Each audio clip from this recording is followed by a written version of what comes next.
Cosa Vostra.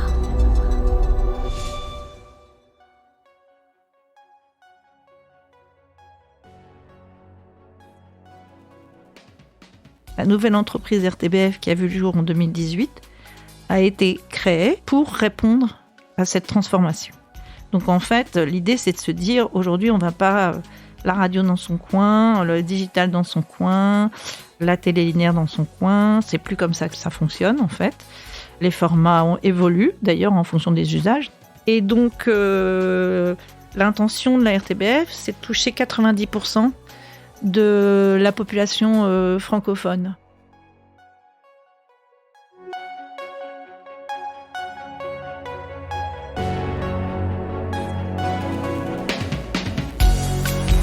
Bienvenue dans Médiarama, le podcast du futur des médias.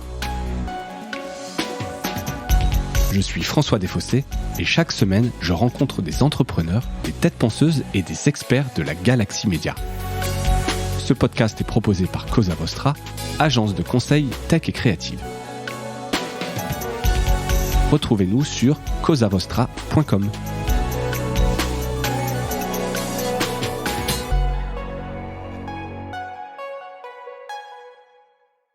Bonjour à toutes et à tous et bienvenue dans ce nouvel épisode de Médiarama.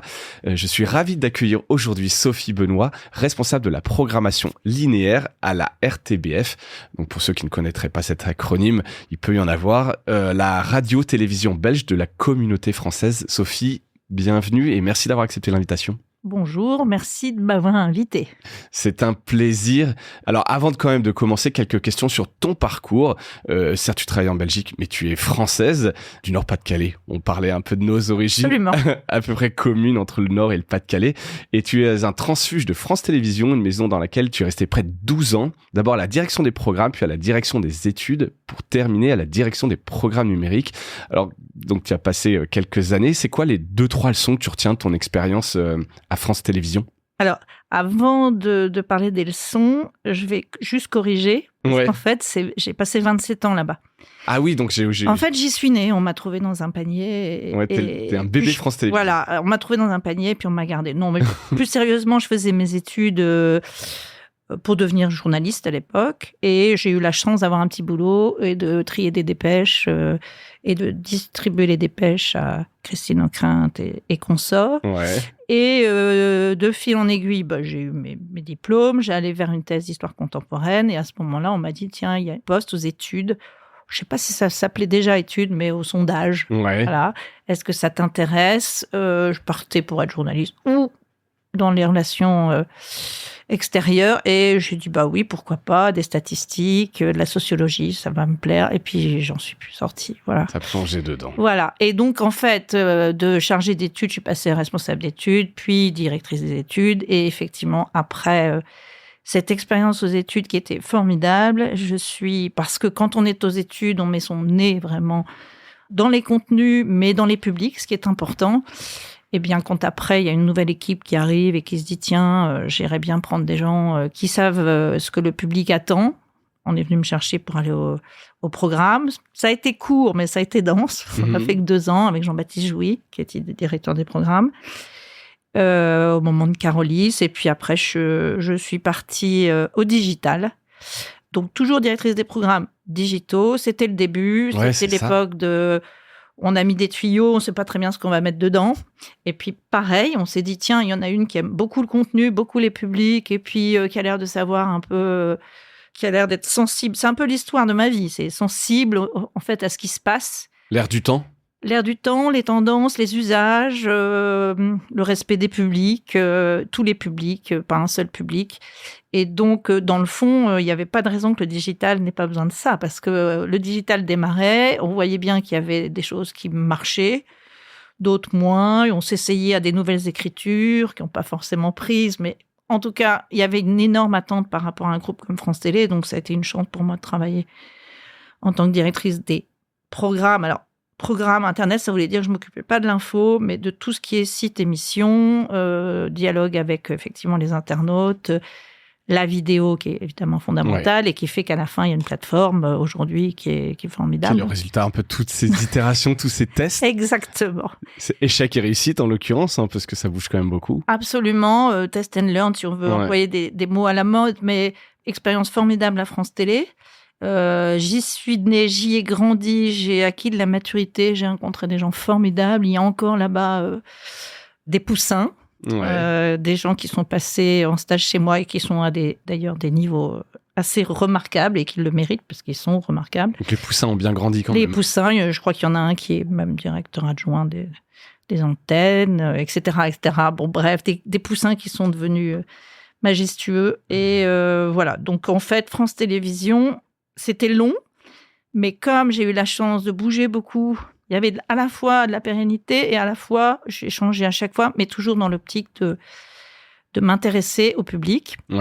Et puis, il y a eu un moment, pour des tas de raisons, on se dit, tiens, si on allait essayer de faire à l'extérieur ce qu'on sait faire en interne, avec des gens qui produisaient, qui m'ont dit, mais viens travailler avec nous, ça nous intéresse aussi.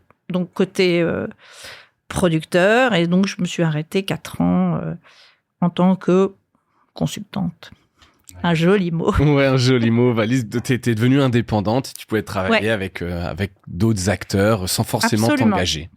Absolument. Et je pense que c'est toujours pareil. Ces acteurs, il y en avait que je connaissais bien, puisque j'ai bossé avec l'équipe de Réservoir de la rue, mais Réservoir Prod, avec Morgane Prod, etc.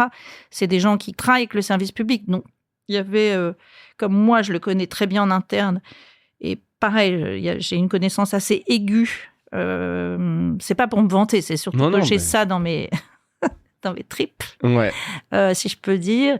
Ça les intéressait effectivement d'avoir cette expertise-là. Ouais. Et si tu regardes, donc là tu nous racontais, quelles leçons tu retiens de toutes ces années qui peuvent te servir aujourd'hui, par exemple? Toutes ces années. La force du service public et l'importance du service public, peut-être qu'on y reviendra. Et c'est pas un vain mot, franchement. Surtout vu le contexte. Exactement, vu ce qui se passe, vraiment. La force des contenus et de la création, c'est quand même, si pas de contenu... Il y a rien. Il y a rien. Le contenu est roi quand même. Donc toujours. On peut être beaucoup sur le marketing, il n'y a qu'à, il faudrait que... Non, l'intelligence, elle vient de ceux qui créent. Donc pour le coup, j'ai jamais été de ce côté-là. J'ai été beaucoup dans le conseil, beaucoup dans la recommandation, l'intuition, parce que je pense que j'ai aussi beaucoup d'intuition, mais d'une intuition toujours publique. Et c'est vrai que je suis très sensible à l'air du temps, aux tendances, mais pas dans le fait d'être en avance. Donc, je n'ai pas le cahier de tendance de Nelly Rodi qui va déterminer si oui ou non le velours va être à la mode l'été prochain, ou le liège. Mais par contre... de sentir vraiment ce qui se passe, voilà. Et ça, je pense que c'est quelque chose que j'aimais déjà avant, parce que si j'ai voulu faire de l'histoire contemporaine, c'est pas pour rien, c'était pour comprendre, et en comprenant, apprendre, et si possible, m'en servir pour appréhender le monde, la société, et ça ne s'est jamais arrêté. Donc voilà. Et puis, tout le temps... ce qui est intéressant quand on continue à grandir comme ça, c'est de s'adapter aux nouvelles méthodes, aux nouvelles personnes. Alors, à France Télévisions, on est servi parce que plus maintenant, ils ont plus ce problème-là parce que la présidente est là depuis un petit moment. Mais sinon, on changeait carrément tous les 5 ans. On rechangeait de directeur des programmes, on rechangeait souvent de responsable d'unité de programme. Donc, il y avait une adaptation forte à avoir. Comprendre les gens, comprendre leurs forces. Alors, il faut un esprit de conviction, mais je ne sais pas si je l'ai appris en faisant tout ça ou si c'était déjà inné et dans le fond, on s'est bien trouvé, quoi. Ouais, possible. Voilà. J'aime beaucoup l'art visuel. De toute manière, je pense que je suis très attirée par la culture au sens très large et le fait qu'on puisse y accéder. Donc, se retrouver dans un groupe comme France Télé, c'était se dire qu'est-ce qu'on doit faire, dans le fond, pour parler aux gens, pour leur donner accès à des documentaires, à l'information. Maintenant, on dit beaucoup de décryptage, mais c'était déjà le cas avant. Voilà. D'accord. Et donc, c'est pour toutes ces raisons qu'on est venu te chercher pour je suis faire bavarde, ça à la RTBF. Non, mais on n'a même pas évoqué. Tu sais que c'est un des avantages du format du podcast. On a le temps. Bon, c'est génial. Tu vois. Et donc, tu es arrivé en 2017 Oui, alors, la RTBF. donc moi j'avais cette petite entreprise où je faisais du conseil. D'ailleurs, j'étais en train de faire une mission pour France 5 sur l'adaptation de formats digitaux, Ouais. de T'étais doc vraiment en encore format, bien dedans. voilà, et voilà que je vois passer régulièrement les cultures.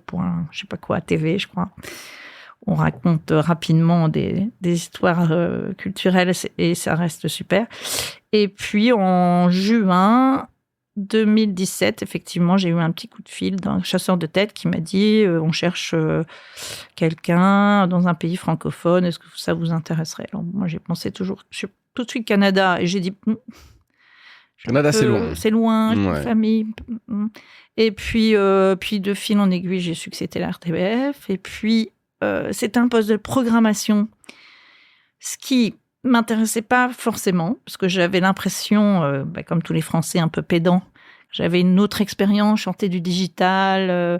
D'un retour un peu en arrière, quelque Oui, chose d'un peu je me suis dit, d'ailleurs, pas hyper excitant, voilà, on va non, se dire. pas du tout. Pas Tu vois, de la d'innovation. programmation. Ouais, bon, c'est pas très gentil, parce que c'est d'ailleurs. Non, mais tu vas démontrer que c'était au final. Exactement. Donc tu peux le dire en préambule. Mais voilà, c'est mon côté, j'avais fait ça, programme, j'avais un a priori.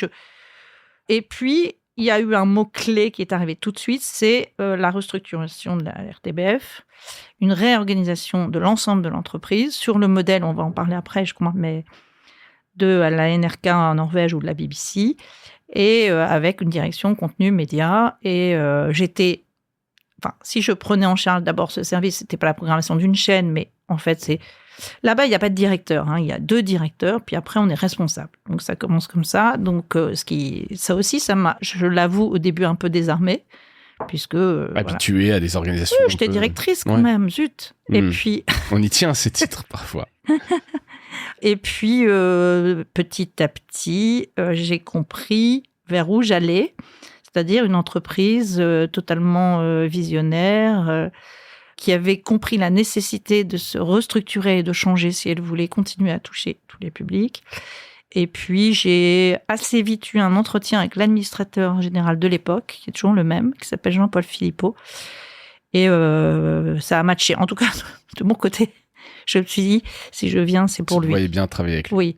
Alors, je travaille assez peu en direct avec lui, mais ce qui a matché, c'est sa vision et sa stratégie. Ouais. Et en fait, ça, c'était un petit truc un peu nouveau.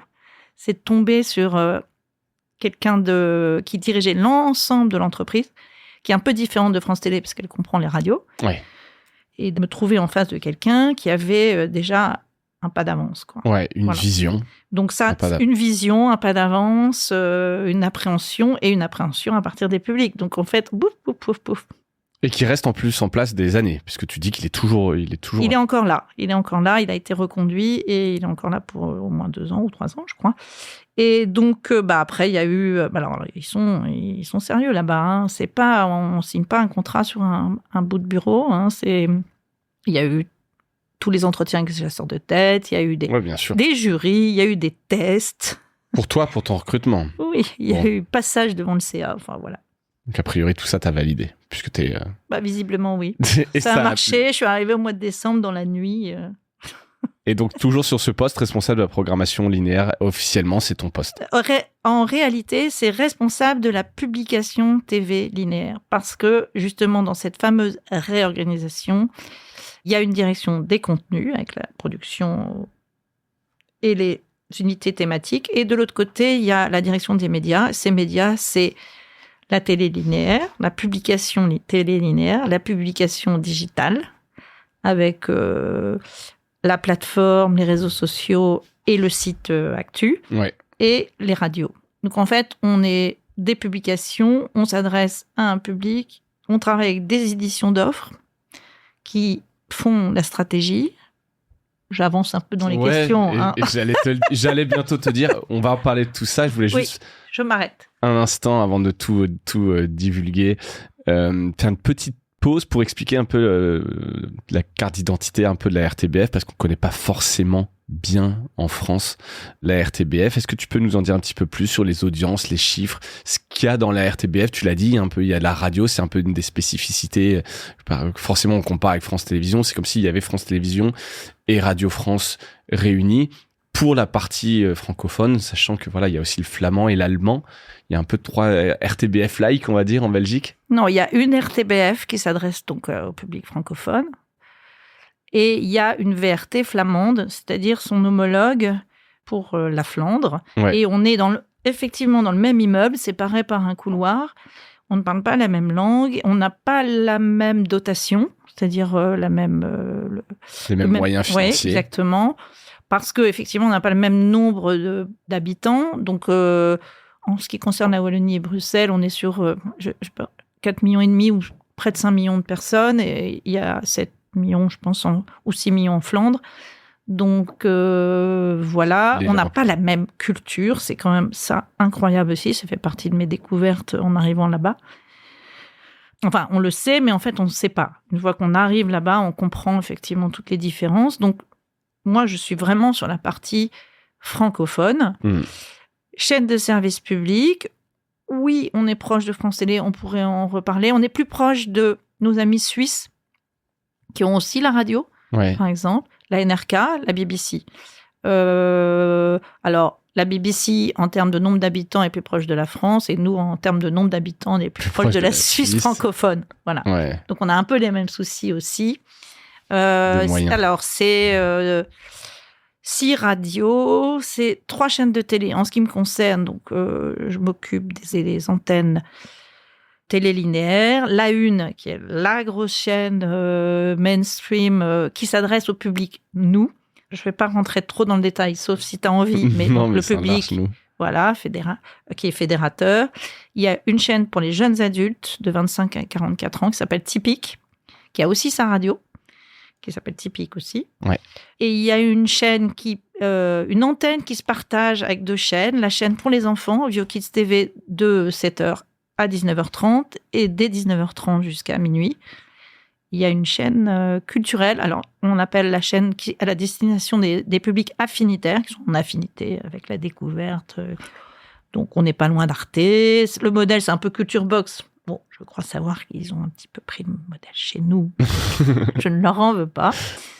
Bon, cela dit, ça pose un petit souci toujours, parce qu'on partage une antenne avec un public bien déterminé, très enfant, et qui en plus, de plus en plus préfère aller regarder en délinéaire et en enfant. Et un public qui est plus fidèle, les affinitaires. La 3, et c'est une chouette chaîne aussi, qui nous permet de faire des belles audiences avec des documentaires, des films d'auteur, etc. Donc j'ai de la chance, parce que en fait, j'ai clairement et ça aussi, ça fait partie des motivations pour aller travailler avec eux, c'est que dès le début, j'ai ma feuille de route qui est établie, et on me dit, voilà, tu travailles pour ces 3 chaînes, il faut que tu trouves une programmation, une publication, voilà, qui permettent de toucher les publics qui sont sur ces chaînes. Ouais. Donc déjà, voilà, tu ne vas pas chercher la même chose, tu vas travailler avec les unités de programme, enfin, on les appelle les thématiques en Belgique. Et donc, je trouve que c'est beaucoup plus clair et c'est un exercice qui n'est pas facile, mais qui est payant. Alors, les chiffres, on y va ? Ouais, si tu as quelques chiffres à nous donner, ne serait-ce que des ordres de grandeur un peu qu'on puisse imaginer ça. Ouais, alors la RTBF, elle est leader depuis 2017. Il n'y a pas de lien, Mais bon, je le glisse quand même, depuis ton arrivée. Alors, il y a 2 temps. J'ai un document qui me donne les chiffres en 23 jusqu'en mai 24. Pourquoi ? Parce qu'après démarre le foot, le Tour de France, etc. Où là, on part dans comme on a la chance d'avoir ces sports incroyables. Les droits de diffusion. Exactement, on part dans des sphères incroyables. Donc, je suis honnête. Là, j'ai pris avant les sports 26% de part d'audience. Ouais. Pour l'ensemble des 3 chaînes. On est devant RTL qui est à 23, ça donne... voilà. Et RTL, c'est 3 chaînes aussi, c'est Plug, Club et RTL TVI. Et on est devant les 3 chaînes françaises qui sont TF1, France 2, France 3. Après, il y a AB, il y a Arte, il y a les autres chaînes, comme on dit aussi en France, qui pèsent dans les alentours de 20%. Donc, on est assez content parce que... Vous êtes leader. On est leader. Alors, attention, le reach baisse comme partout. Le nombre global de téléspectateurs. Exactement. L'audience linéaire est en baisse. C'est inexorable. Il y a quelques trucs qui continuent à marcher, on en parlera après, mais c'est inexorable parce qu'aujourd'hui, pourquoi s'emmerder à regarder à une heure précise, alors qu'on peut regarder quand on veut, où on veut, et sur n'importe quel device. Ouais, tout simplement. Une fois qu'on a compris ça, on arrête de lutter. Oui, bien sûr. On arrête de lutter. Et je fais une petite incise. C'est aussi, je pense aussi, pour ça que mon profil les a intéressés. Parce que dans le fond, ils ne cherchaient pas un directeur de programmation ou directrice de programmation pour faire un chemin de fer et mettre des émissions dans les cases. Dans cette restructuration, ils avaient besoin de gens qui avaient totalement compris effectivement l'évolution dans laquelle on était en 2017 et dans laquelle on sera en 2027. Donc tu peux prendre des libertés de mettre des programmes plutôt sur le digital ou des cases. En tout cas, tu n'es pas trop siloté dans ta manière de travailler. Pas trop siloté et surtout, je suis toujours en train de me mettre dans la peau du programme que je vais diffuser. Enfin, je ne me mets pas dans la peau du programme, mais de comment en fait il va vivre, comment il va être consommé. Est-ce qu'on va vouloir le regarder après seul? Est-ce qu'on va le regarder ensemble? Est-ce que on voudrait le regarder au début sur la télé, puis après, voilà. Ouais. Donc, j'ai ça en tête tout le temps et je pense que ça leur a plu. C'est pour ça, parce que comme ils étaient en train, eux, de prendre totalement conscience, bien avant les autres, et ça, je le redis vraiment, ça, c'était top, parce que moi, j'avais l'impression d'arriver dans une entreprise qui avait compris et qui avait pris la mesure de ce qu'il fallait faire à ce moment-là. Ouais. Voilà. Et donc, ces 3 chaînes, elles ont pas le même étiage. La une qui s'adresse au public, nous, elle fait 20% du...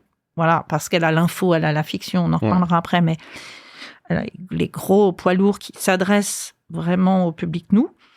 Donc, on va dire les plus de 35 ans. Tipeee qui s'adresse plutôt aux jeunes adultes, même s'ils peuvent toucher les bien plus jeunes ou les bien plus vieux. En tout cas, le ton, c'est un bon jeune adulte. Ouais.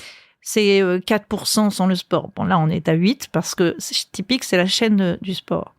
Voilà. Là, en ce moment, l'Euro, c'est dessus. C'est dessus. La Formule 1, c'est dessus. Le foot, c'est dessus. L'ensemble des épreuves sportives sont sur Tipeee, sauf quand l'équipe nationale, quand les Belges... Voilà. Et ça devient du coup...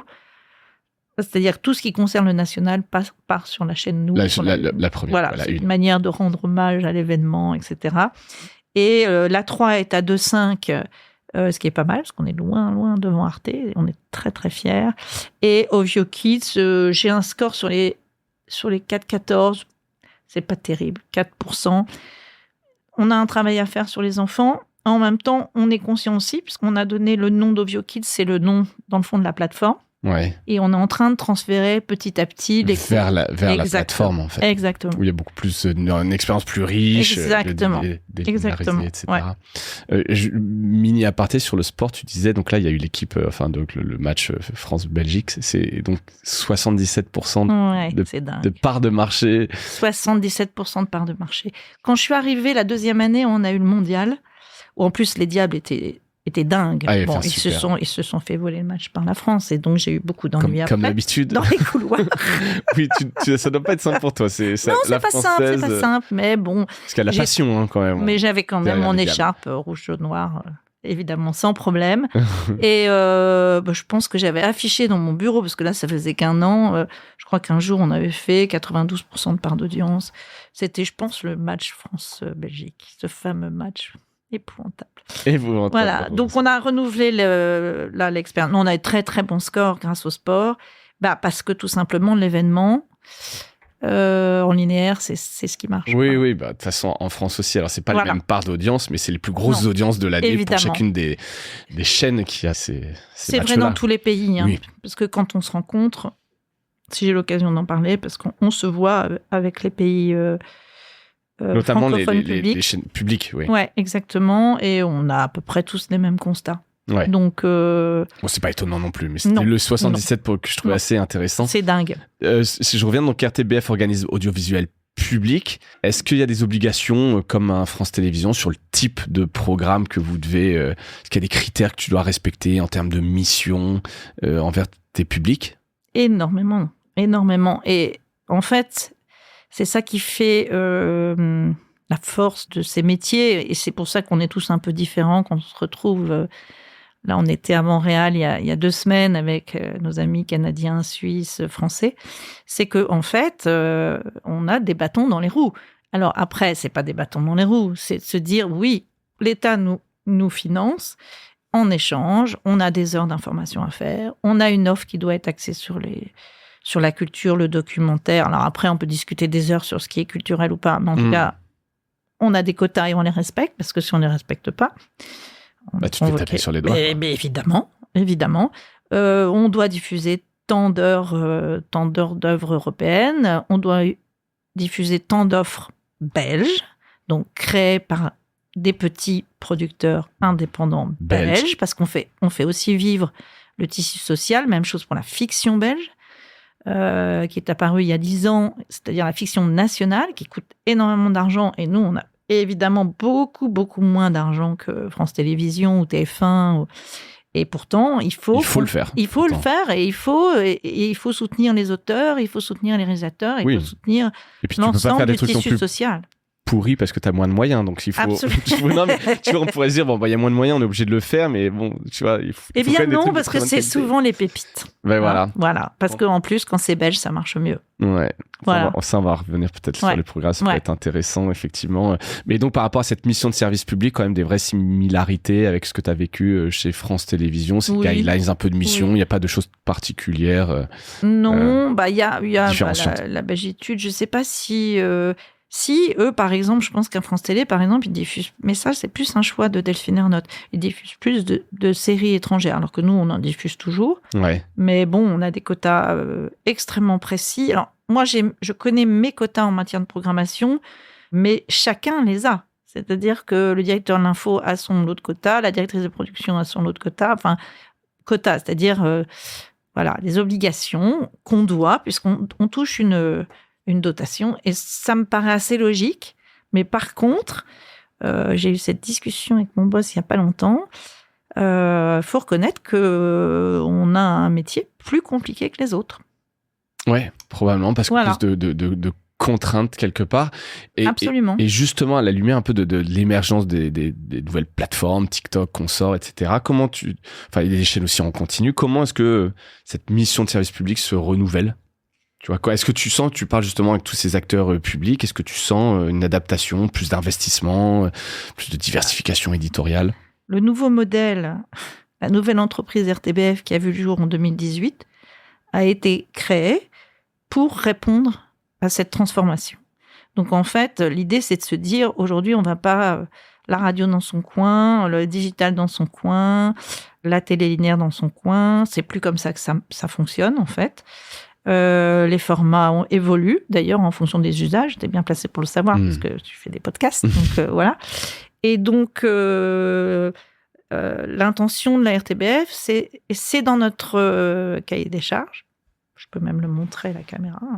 C'est de toucher 90% de la population francophone. Ouais. Alors, c'est énorme. C'est pas une part d'audience. Hein. C'est l'exposition. Vous devez toucher 90%. Voilà. Alors, et c'est d'ailleurs ce qu'on fait. C'est 90% de la population francophone qui est en contact avec un programme de la RTBF hebdomadairement. Ça veut dire que peu importe chaîne linéaire, tu parlais de TikTok, on a un programme qui cartonne, si tu peux aller le voir, qui s'appelle Mise à jour, qui est un programme d'info sur TikTok, qui marche très très bien, mais qui s'appelle pas RTBF, qui s'appelle Mise à jour. Oui, bien sûr. Voilà. Et donc, en fait, ces résultats en réalité, je devrais dire 90% d'ailleurs, mais pas 90%. Ces 90%, ils arrivent avec le fait qu'on leur dit, est-ce que vous avez... qu'est-ce que vous avez écouté ? Et les gens ne savent pas forcément que quand ils sont sur Tarmac, j'ai oublié de parler de Tarmac, qui est en fait la plateforme pour les nouvelles générations, plateforme radio. On peut faire des études après et s'apercevoir que c'est pas forcément relié à la RTBF, mais en tout cas, c'est une chaîne de la RTBF. Ouais. C'est une marque à destination de... Voilà. Donc déjà ça, c'est dans notre contrat de base, c'est d'essayer de toucher tous les publics avec tous nos contenus qui sont sur différentes plateformes. Ouais. Voilà. Donc s'il faut passer par YouTube aussi, on va essayer de les rapatrier le monde les gens sur dans la mesure du possible, voilà. Mais vous n'avez aucun problème à multidistribuer vos contenus partout tant que vous touchez et que vous répondez à cette mission. Et qu'on rapatrie vers chez nous. Ça, c'est très important. Parce vous que avez toujours ça en tête. Oui, ça, on l'a toujours en tête. Et c'est vraiment, d'ailleurs, un des objectifs de l'année, c'est de se dire, on ne mettra pas tout sur YouTube, par exemple, mais par contre, on mettra des produits forts et on essaiera de faire revenir les gens sur notre plateforme qui est Ovio. D'accord, donc ça, on va en parler évidemment de cette plateforme, c'est un projet clé dans le dispositif, mais donc l'idée est de se dire on met quelques épisodes par exemple de séries, et s'ils veulent voir la suite, Exactement. Il faut venir chez vous pour voir la suite. Oui, ou un documentaire incroyable comme White Power qu'on a eu il y a une semaine et qui cartonne sur YouTube, et qui est du coup... qui fait référence dans les documentaires de la plateforme Ovio également.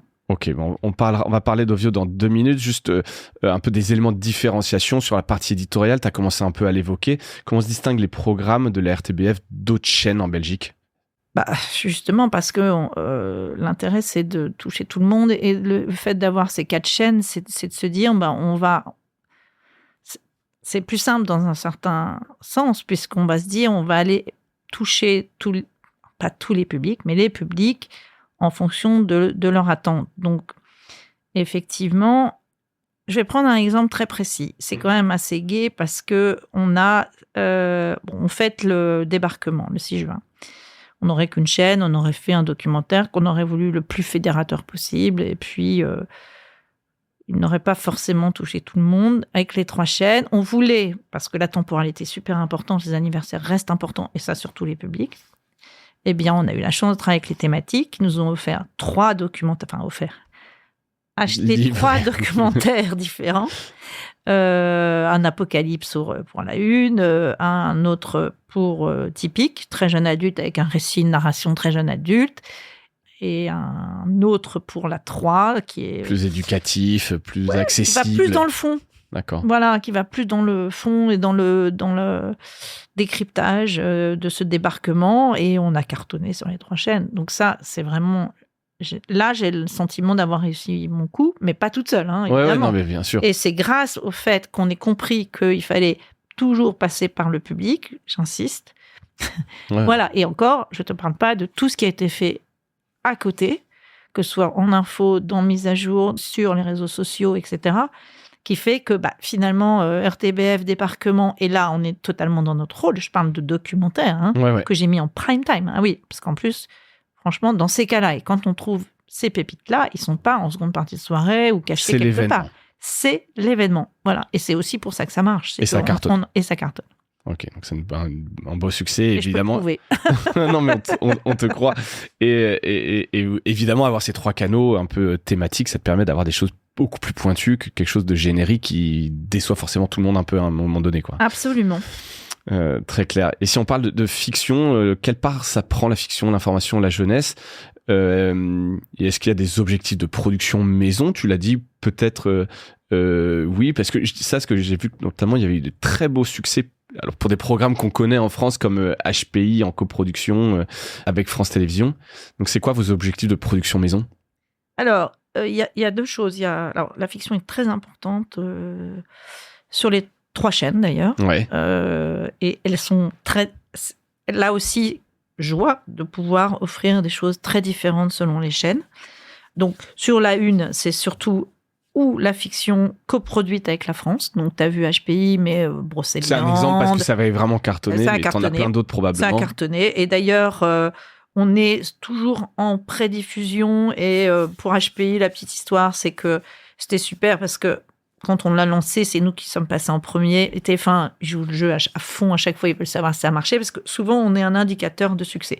D'accord. Et en fait, après, on a lancé HPI. Ça a été un carton absolu. Et on a eu le droit à une petite vidéo d'Audrey Fleurot qui nous a remerciés en disant que du coup, elle était super contente parce que ils en ont fait un petit buzz en France pour dire venez voir HPI parce que ça a cartonné en Belgique et ça a cartonné en France aussi. Donc voilà. Mais on a aussi des meurtres, des secrets du Finistère, de la Brocéliande, des Vortex, enfin des séries un peu plus modernes. Et tout ça, c'est en coproduction ou avec TF1, Arte ou Arte Fiction, je ne sais pas trop, mais plutôt TF1 France 2. Voilà. Donc, c'est de la copro, mais une part je connais honnêtement, là, c'est plus ma partie. Donc, la partie financière, savoir combien, c'est pas le plus important. Il faut inviter le directeur de la fiction de la RTBF, Marc Janssen, qui est formidable et qui parle beaucoup mieux que moi de tout ça. Mais en tout cas, ça a été lancé avant que j'arrive, cette idée de coproduire avec la France, et c'est un très, très, très beau succès. Ça marche bien, c'est des beaux partenariats. Ah ouais, super. Alors, il y a des acteurs belges qui sont dedans, etc. Ouais. Ça, c'est la copro. Après, il y a la fiction nationale, qu'on dirait en France, en tout cas la fiction belge. Qui a paru il y a 10 ans, t'avais l'air de dire. 10 ans. Ouais, on a fêté les 10 ans. C'est-à-dire qu'avant, ça n'existait pas.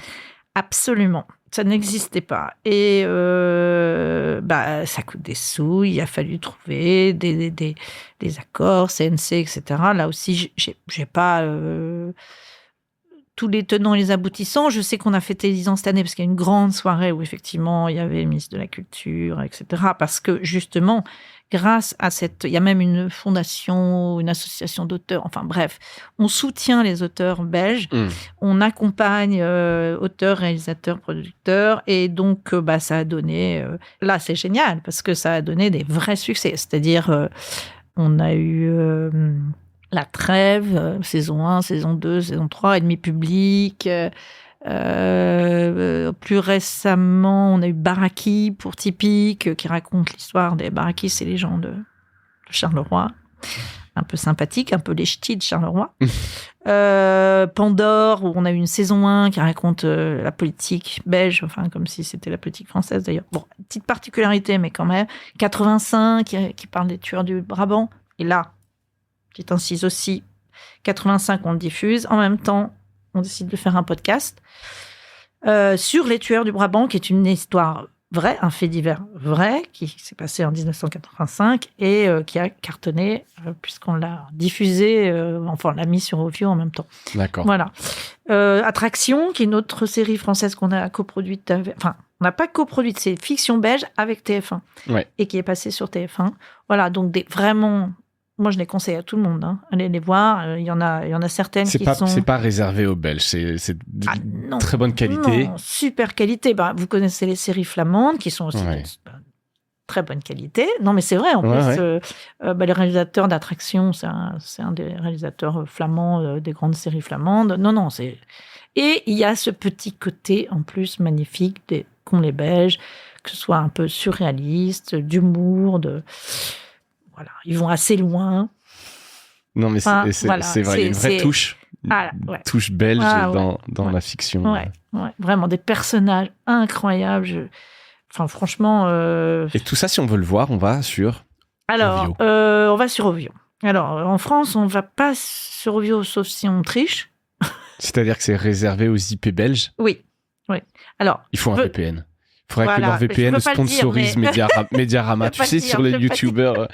Mais ouais, donc il faut un VPN. Mais il y en a plein qui l'ont, parce que... tu vois bien. Bien sûr. On sait que Cactus, par exemple, il a beaucoup regardé. On a la MotoGP, par exemple. Bon, bref, je ne devrais pas dire tout ça, mais... Non, mais en même temps, entre toi et moi, si c'est pour faire vivre la vie de ces contenus qui ont été produits, tant mieux.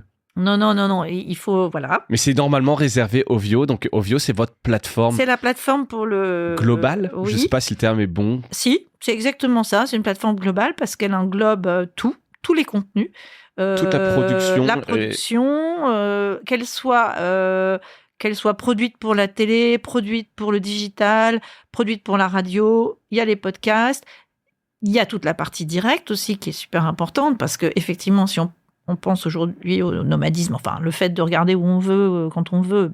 En ce moment, quel que soit le device, dans le métro, on va sur Ovio. Le score de l'Euro en direct, c'est hallucinant. D'autant plus qu'il y en a certains matchs qui sont à 18h. C'est pareil pour Roland Garros. Donc, voilà, une plateforme qui est extrêmement riche en contenu. Et il y a aussi des contenus originaux. Il y a aussi des séries qu'on achète spécialement pour Ovio. Ouais. Par contre, une fois que tu es belge et que tu es inscrit en Belgique, tu peux, moi j'arrive en gratuitement France, à fond, aller sur ma télé française. Des contenus. Voilà. Moi, sur ma télé connectée, elle y est. Ouais. Donc, je regarde le Tour de France, mais commenté par mes amis belges. Tes amis belges. Voilà. Voilà, donc vous pouvez aller voir. Faut vous débrouiller normalement, vous pouvez pas, mais vous pouvez, en cherchant un petit peu, voir tous ces contenus. Et comment se passe la programmation entre le linéaire, le non linéaire? Je sais pas, est-ce que les articulations, la circulation des contenus, vous avez des règles, vous avez une stratégie claire là-dessus? Écoute, moi, c'était pas une déception, mais au début, j'aurais bien voulu récupérer aussi, parce que j'étais passée par le digital, Ouais. et toujours avec ce souci de l'usage du public, etc. Et en fait, l'organisation n'est pas faite comme ça. Donc, il y a vraiment une structure audio, une structure télélinéaire. En revanche, on travaille complètement en synergie, de plus en plus. On appelle ça de la programmation hybride, c'est-à-dire que maintenant, on imagine, Pandore arrive, nouvelle saison 2, la nouvelle série belge, elle arrive en septembre, octobre, je ne sais plus. Eh bien, qu'est-ce qu'on fait? Est-ce qu'on fait de la preview? Et si on fait de la preview, est-ce que c'est le matin même ou c'est 10 jours avant? Preview, pardon, c'est le permettre de le regarder, en fait, sur Ovio. Sur Ovio, avant la diffusion. Voilà. Linéaire à la télé. Voilà. Et est-ce qu'on fait du stacking? Donc, le stacking, c'est on regarde 2 épisodes sur la télé linéaire et puis après, la semaine d'après, on en rediffuse 2 autres et on empile des épisodes pour que les gens, à la fin, puissent avoir l'ensemble, ou on met du binge tout de suite, on met l'ensemble des épisodes sur Ovio. Eh bien, ça, c'est des choses qu'on fait en fonction... Au cas par cas. Au cas par cas, en fonction des événements. On est d'accord que quand je parle de Pandore, pour nous, c'est quelque chose d'événementiel. Oui, c'est une grosse série, donc il y a toute une préparation autour. Voilà. T'événementialises un peu. En revanche, l'ensemble des programmes, là, on va vers l'Ovio First, c'est-à-dire se dire que dès le matin, on aura tous nos contenus. Allez, affaire conclue. Je parle belge. Allez. Allez. Affaire conclue, ou les séries, dès le matin, à 8h, elles sont sur la plateforme, tu les regardes quand tu veux. Donc, ça devient Ovio First, quand même. Oui, on est parti sur C'est plus le deuxième écran de replay, de rattrapage. Non. C'est plus considéré comme un second écran. C'est une plateforme. À part entière. Voilà. Mais tu sais aussi que tu peux y retrouver tes programmes que tu as peut-être vus ou entendu parler sur la télé linéaire. On va dire que moi, je suis une autre publication. Et l'idée aujourd'hui, c'est que toutes ces publications se renvoient, en fait, les contenus, pour qu'à un moment donné, ils touchent le public. Ce que je trouve limpide. Ouais. Voilà. Et moi, dès le début, comme j'étais passée par le digital, je suis arrivée et on m'a dit « Ah, on va mettre ça 15 jours avant sur Ovio, t'es pas d'accord ?» Je dis « Mais si, évidemment. Il y a des gens qui ne regardent plus déjà sur la télé linéaire. Donc, si ça leur permet de voir un contenu RTBF, je ne vois pas pourquoi je dirais non. Mais oui, mais ça va peut-être te retirer de l'audience. » Non. En fait, on a fait des tas d'études et en fait, non. Au contraire, ça permet une plus grande notoriété du produit, quelle horreur. Du programme. Du programme, etc. Non, mais donc, ça marche comme ça. Et donc, peut-être qu'il ira au final regarder la suite en linéaire. Ou voilà. pas. Et en fait, et à un moment donné. Il faut jouer avec les deux. Ouais. Parce qu'en fait, nous, on est quand même là. Bon, maintenant, je plaisante à moitié, mais je dis on est un peu la grande bande-annonce d'Ovio. Enfin, ça permet de mettre en avant les programmes. Les gens n'entendent pas parler grâce à. À la puissance du linéaire, quand même. Mais il faut quand même reconnaître un truc, c'est qu'en linéaire, la fiction, et notamment, par exemple, les séries américaines, non. Ça n'est plus regardé. Les jeunes ne regardent plus les séries à une heure fixe, un mardi, un samedi, point. Non, ça n'existe pas, ça. Donc, on passe, on peut regarder la télé linéaire, on la regarde encore, il y a encore beaucoup de monde, mais plus comme avant. Donc, déjà, on peut se dire, si on achète des séries qu'on adore, il faut qu'elles aient une vie sur Ovio. C'est indispensable. C'est indispensable. Indispensable, voilà. Sinon, ça n'existe pas. Oui. Alors, je te donne un exemple, parce qu'on a passé Tchernobyl, parce que moi, j'étais ravie d'avoir ça sur Tipeee, qui a cartonné. Ouais, très belle série. Mais on n'a pas eu les droits. Et donc, ça a été une vraie... Les gens... Donc, ils enregistrent beaucoup en Belgique. Donc, on a du live plus 7, on peut recalculer. Ils sont tout le temps en train de... Si les gens de la RMB m'entendent, ils vont pas être contents, mais d'essayer de sauter les pubs. Donc, ils enregistrent tout le temps. Donc, et ils enregistrent aussi pour regarder après. Donc, s'il y a un match de foot en même temps sur RTL et qu'on a mis une série ou une fiction en face, on re-regarde les scores en live plus 7. D'accord, et tu vois que ça absolument, absolument. Mais oui, on collabore ensemble. Il y a une réunion une fois par semaine avec les gens d'Ovio et les réseaux sociaux. L'idée, c'est d'être toujours un peu répondance, ça se En dit écho. pas. En écho, voilà. Et puis, d'accommoder nos programmations pour que les gens s'y retrouvent, en fait, et trouvent... quand ils veulent, où ils veulent. Exactement, leur contenu. Et l'audio marche bien parce que c'est quand même des particularités. Je pense qu'il n'y a pas beaucoup de plateformes, au final, comme ça, ailleurs, où on y retrouve également l'audio et des podcasts, en tout cas, pas en France. Bon. Ça marche bien, t'as des... Écoute, en France Inter, Radio France. Oui, Radio France, non, mais ce que je veux dire, c'est à la fois la vidéo et l'audio.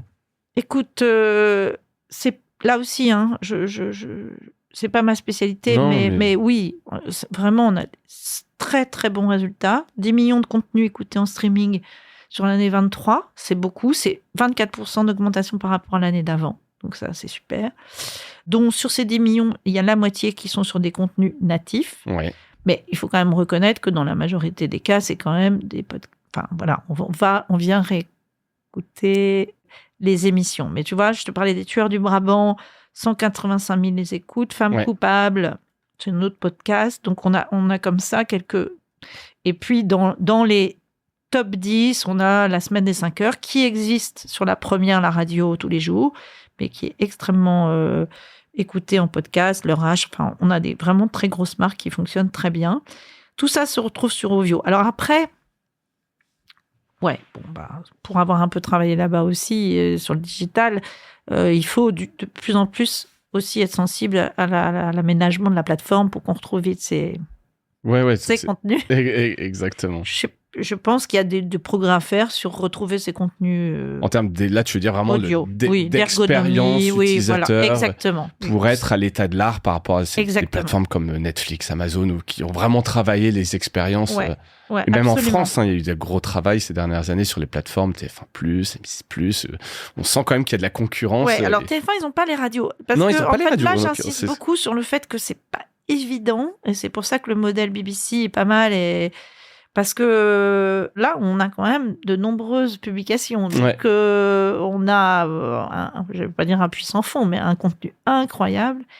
Et il faut effectivement que chaque utilisateur trouve son contenu rapidement. On a aujourd'hui une nouvelle plateforme qui s'appelle RTBF Actu, donc, qui est plutôt accessible via son smartphone. Et qui est aussi super bien et qui a été faite aussi dans ce sens-là, c'est-à-dire d'aller très rapidement retrouver ces contenus, audio si c'est audio, digitaux, et surtout l'info, puisqu'il y a des articles dessus aussi. Et c'est pas sur Ovio. Il n'y a pas eu la question de se dire est-ce qu'on met l'actu, est-ce qu'on met l'info sur Ovio ? Sur Ovio, c'est que des contenus digitaux, il n'y a pas d'écrit. Là, sur RTBF Actu, tu as des enquêtes et des dossiers rédigés. On est d'accord, on fait bien le... Ouais, bien sûr. Mais tu vois, t'as quand même des JT, donc tu as quand même un peu de vidéo. Et en fait, à partir du moment où tu te dis, j'ai de la vidéo, j'ai de l'audio, je peux aussi avoir du texte. Il pourrait y avoir une espèce de grande plateforme. Alors, oui, ça je... Bon, c'est plus après des non, ce qui va avoir sur Ovio... bientôt, sur Ovio, il y aura des commentaires, enfin des échanges, ça, ce que je pense assez intéressant, qui a été un peu mis de côté parce qu'il faut beaucoup de curation, etc., mais qui va revenir. RTBF Actu, c'est pour vraiment pouvoir le consulter rapidement sur son... Je suis en train de le chercher. Mais... c'est une app d'actu avec du flux, du texte. Voilà, tu peux aller sur Ovio, mais après tu pars sur l'autre appli, Ovio, etc. L'idée, c'est toujours de se dire que tu rapatries vers la RTBF, vers une publication RTBF, voilà. Dans votre écosystème, c'est quand même ça, ça l'objectif. Et est-ce qu'il y a des nouveaux formats que vous aimeriez investir pour diversifier encore l'offre de programmes ? Il y a des choses que vous regardez en nouveaux formats ?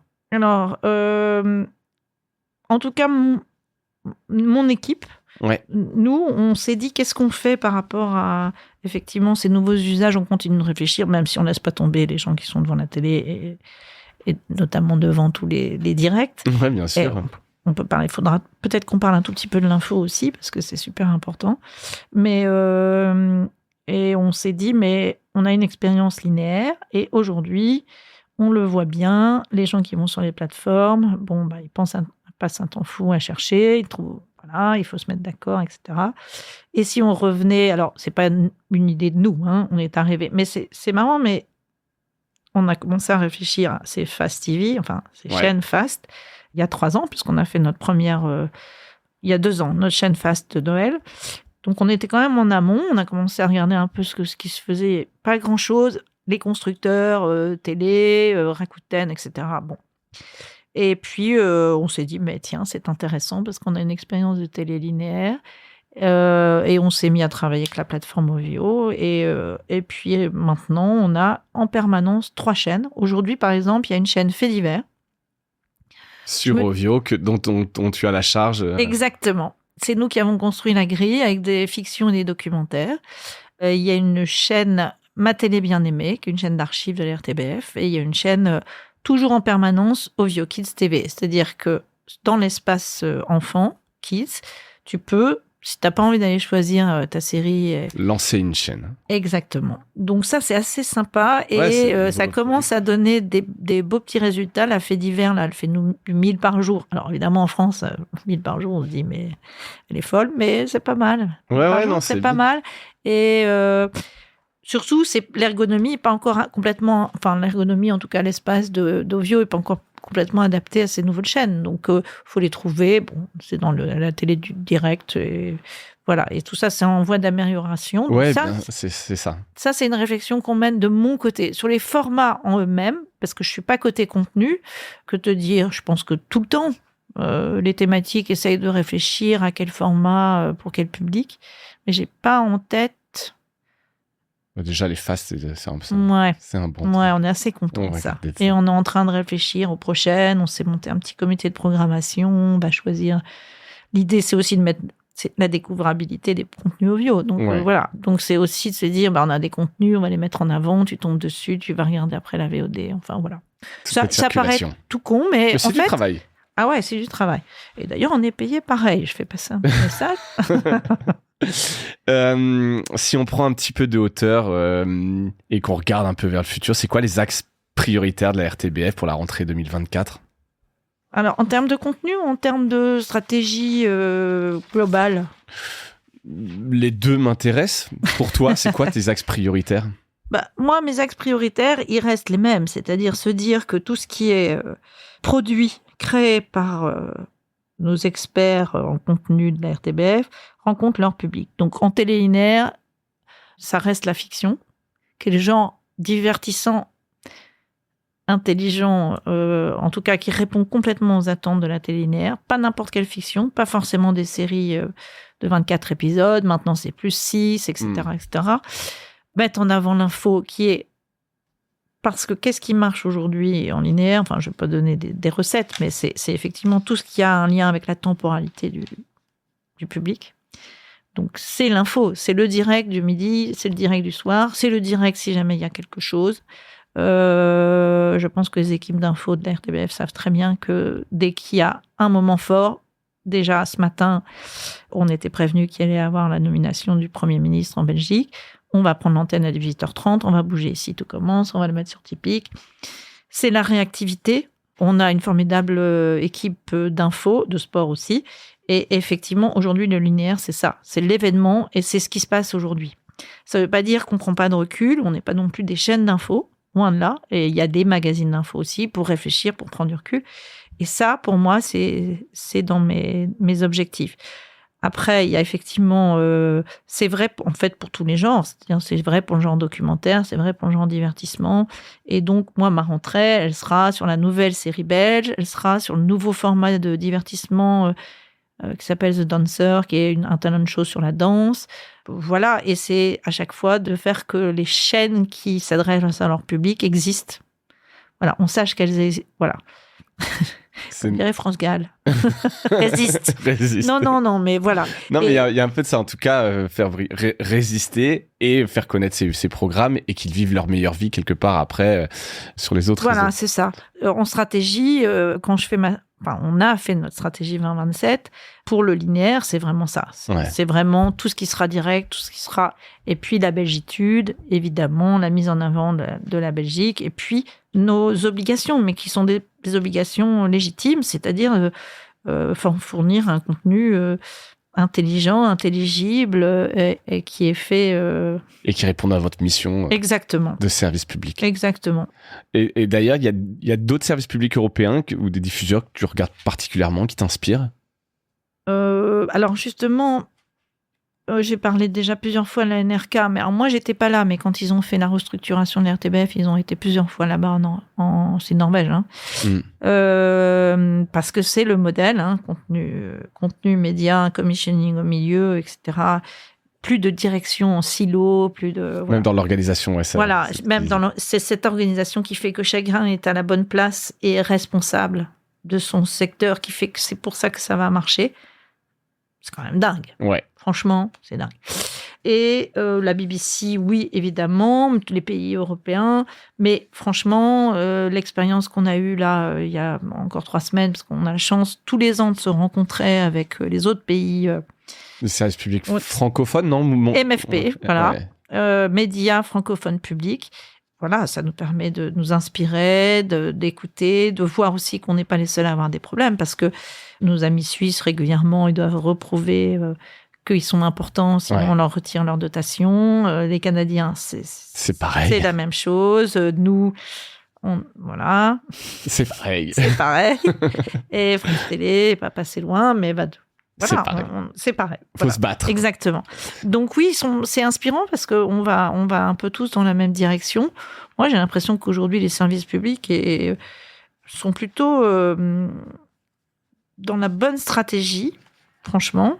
Ça serait vraiment dommage à chaque fois, je suis un peu surprise d'ailleurs que personne ne se lève en disant mais c'est une entreprise publique qui marche. Il y a tellement d'autres entreprises qui ne marchent pas. Ouais. Mais bon. Peut-être parce que ça nous paraît loin qu'on a l'impression que c'est pas possible de démanteler ça ou de le privatiser ou je sais pas, peut-être, tu vois, mais il doit y avoir un truc comme ça, il y a forcément de suspicion, alors que c'est tellement impossible, enfin, normalement, de pas faire ce dont on nous demande. Ouais. Voilà. Mais bon.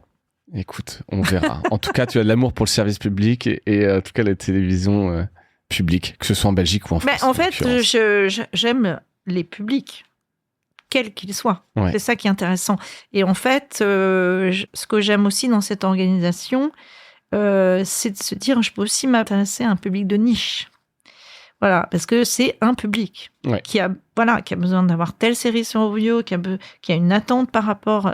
Avec la 3, on fait un travail avec la responsable de la 3 éditoriale, parce qu'il y a des responsables éditoriaux par chaîne. Par chaîne, j'imagine, ouais. Voilà, et on travaille main dans la main ensemble. Et l'idée, c'est, voilà, si on a un documentaire sur le chagrin et la pitié, c'est de se battre pour aller chercher le film derrière et de faire une soirée entière et le lendemain de voir les scores. Et on se dit, mais waouh. On a eu raison, on a su notre intuition. Ouais. Ça, c'est des beaux succès. Ouais, super. Sophie, merci. Il me reste la toute dernière question qui est le gimmick du podcast. Est-ce que tu aurais un truc cool à nous partager ?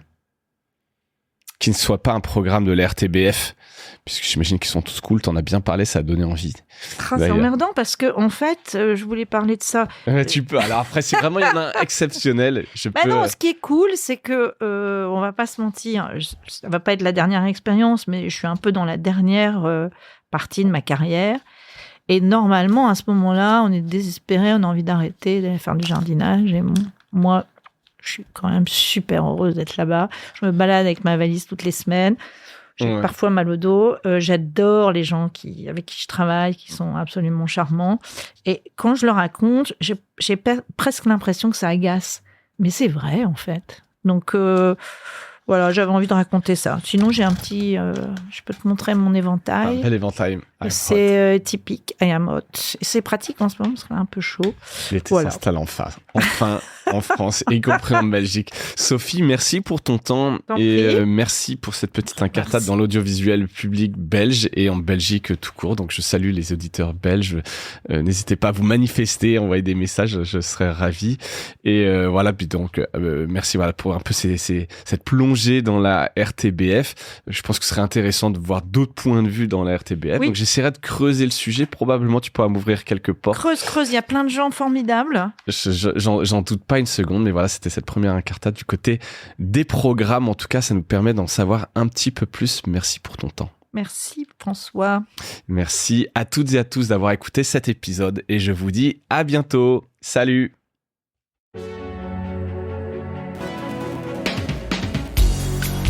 Voilà, Mediarama s'achève. Si cet épisode vous a plu, n'hésitez pas à le liker et le partager. Et puis, si vous souhaitez être accompagné par notre agence Cosa Vostra, contactez-moi par mail mediarama@cosavostra.com. Portez-vous bien.